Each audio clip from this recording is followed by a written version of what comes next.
Sir ज़रा सोचिए कि जब एक डॉक्टर आपको डायग्नोस्टिक सेंटर से एमआरआई कराने के लिए प्रिस्क्रिप्शन लग कर देता है और वो डायग्नोस्टिक सेंटर इस एमआरआई के लिए 9,000 रुपये का चार्ज करता है, उन 9,000 में से 3,000 रुपये चुपचाप साइलेंटली डायग्नोस्टिक सेंटर डॉक्टर की जेब में डाल देता है for not treating you but for referring you, तो आपको कैसा लगेगा? सर मैं बात कर रहा हूँ रेफरल इंसेंटिव और कट मनी अरेंजमेंट की जो कुछ डॉक्टर्स और कुछ डायग्नोस्टिक सेंटर के बीच में चल रहा है, और ये एक इनफॉर्मल अरेंजमेंट बन चुका है। आपको ट्रीट करने के लिए नहीं, आपको रेफर करने के लिए सिर्फ डॉक्टर की जेब में 3,000 रुपये डाला जाता है। सेट कमीशन रेट है, डेडिकेटेड एजेंट है, एक पैरेलल इंसेंटिव इकोनॉमी है सर।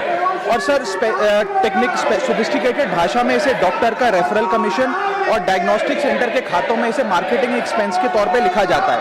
ये कमीशन यूजुअली एक percentage of the procedure cost पे चार्ज करी जाती है, और कहीं कहीं तो डायग्नोस्टिक सेंटर डॉक्टर को फॉरेन ट्रिप्स पर भी भेजता है। सर 2002 में एमसीआई के कोड ऑफ एथिक्स रेगुलेशन 6.4 ने इस प्रैक्टिस को बैन करते हुए कहा कि ये फीस स्प्लिटिंग है, इसे हम बैन करते हैं।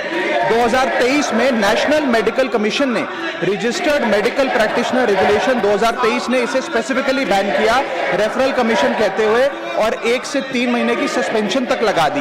और ग्रॉस वायलेशन में इस पे चीटिंग, कंस्पिरेसी और कंज्यूमर प्रोटेक्शन की धाराएं भी लग सकती हैं।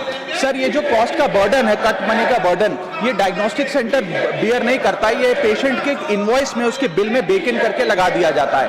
Indian journal of medical ethics बताती है कि इससे मेडिकल बिल जो है, ट्रीटमेंट का बिल, वो 15 से 20% पेशेंट का कभी कभार बढ़ जाता है। सर इन्फ्लेटेड बिल भी प्रॉब्लम नहीं है, प्रॉब्लम ये है कि अननेसेसरी मेडिकल टेस्ट और ओवर रेफरेंस की एक प्रैक्टिस कहीं ना कहीं शुरू हो रही है। सर ये मांग जो है ये डॉक्टर्स के खिलाफ नहीं है, ये सिर्फ एक कट मनी रेफरल सिस्टम के खिलाफ है। हमारे देश के डॉक्टर्स को हम भगवान का दूसरा रूप मानते हैं।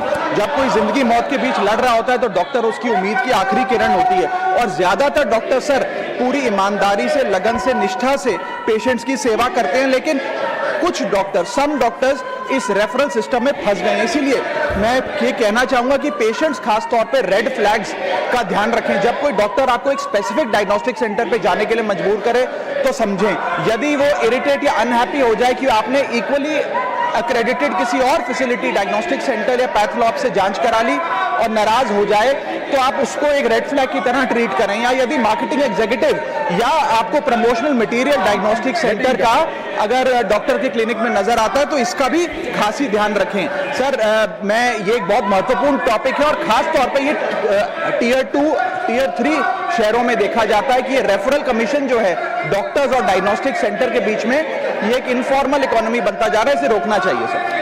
Now, Honorable Minister for Parliamentary Affairs. I want to quote some relevant rules. What we are witnessing is